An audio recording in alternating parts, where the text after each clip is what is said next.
As the aircraft hurtles down, passengers face a new terror.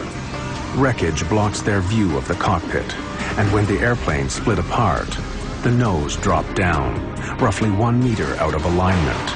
The plane is held together by just the narrow floor beams. The floor was buckling up, and you could tell the plane was bending in the middle.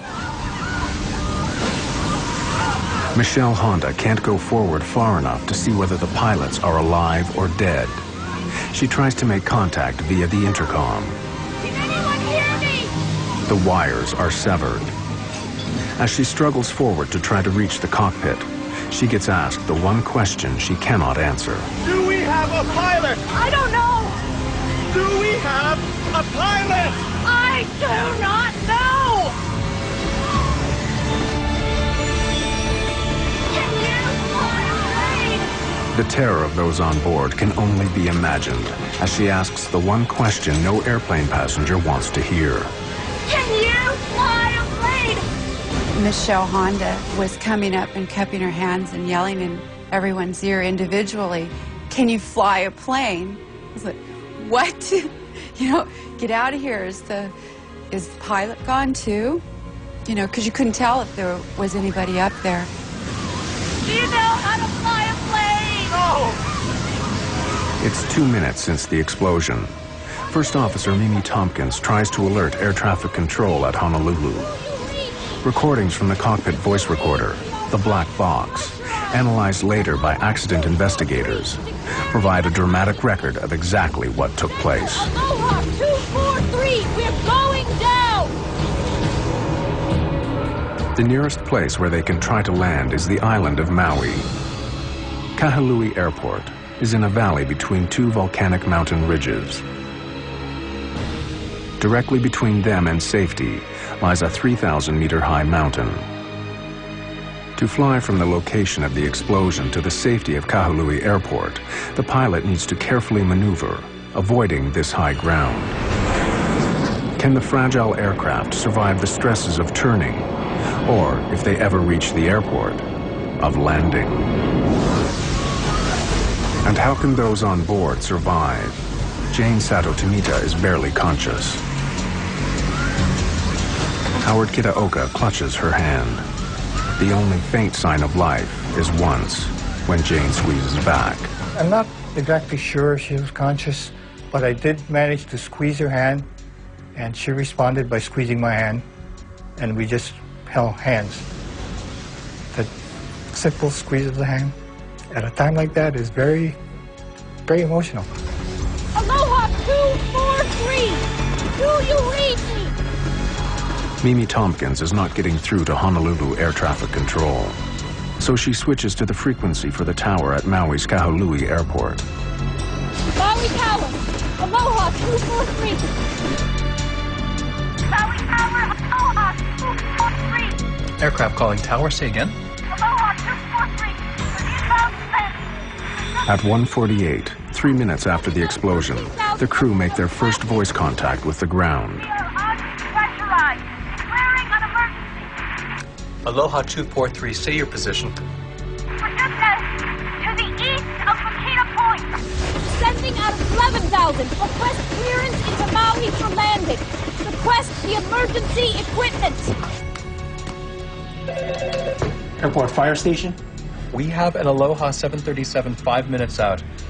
Approximately 20 miles. Cleared to runway 02. Decompression problems. Pilot is declaring an emergency. Thank you, Mawithar. In the station. Attention in the station. We have an in-flight emergency. We have a 737, 5 minutes out, 20 miles, runway 2. Souls on board, crew on board is unknown. It has decompression problems at this time. Runway 2.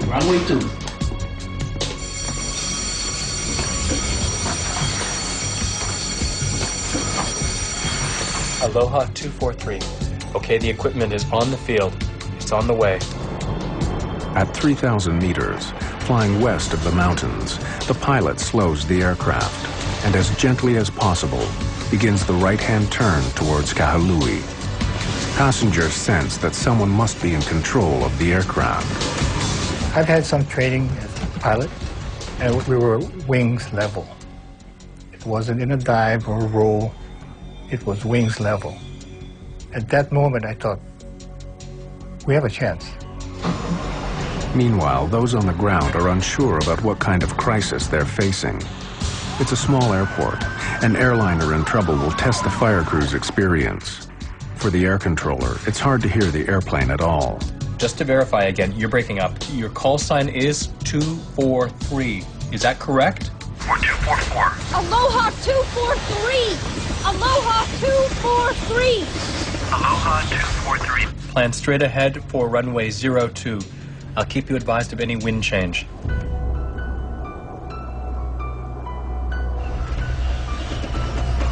Four minutes after the explosion, at this lower altitude, they're able to remove their oxygen masks.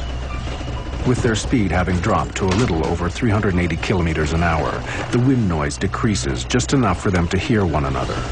You want me to call for anything else? No. Aloha 243. Looks like we've lost a door. We have a hole in the left side of the aircraft. But the tower can't hear this new information. They've lost contact with the aircraft. Their transmissions aren't being picked up. Aloha 243, you still up? The airplane's critical systems are beginning to fail. Aloha 243. The stricken Boeing 737 heads for the island of Maui. Aloha 243. Hearing nothing from the aircraft, the controller fears the worst. Aloha 243. Aloha 243, still up. Aloha 243, if you still hear, please Ident. Affirmative. Aloha 243, roger. I got your ident straight away. Cleared to land, wind 040 at 20 knots.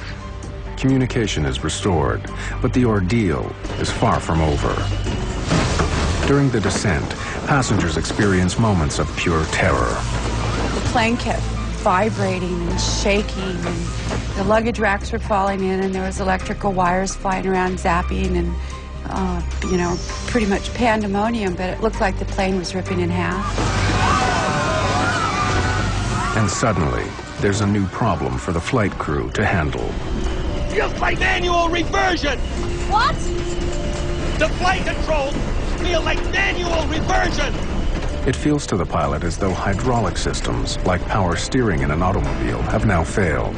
The airframe is under great stress. They need to land as soon as possible. Can we maintain altitude okay?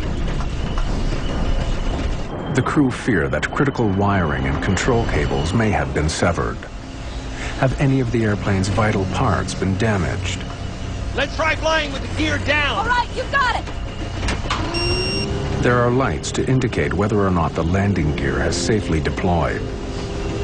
The main undercarriage has extended as normal. But the light showing that the nose wheel had extended doesn't come on. The last thing the pilot wanted to see, especially with his airplane in the condition it was in, was that he didn't have a nose gear, because when the nose touched down on the runway, it would have broken the airplane apart, therefore breaking probably the fuel tanks apart, which could lead to a very dramatic fire and explosion. A second attempt to extend the landing gear. The nose gear light is still out. But the radio link is so bad, the tower is still trying to assimilate the crisis. Aloha 243. Just to verify, you do need an ambulance, is that correct? I still don't understand. Affirmative. Roger, how many do you think are injured? We have no idea. We can't communicate with the flight attendants. Okay, we'll have the ambulance on the way.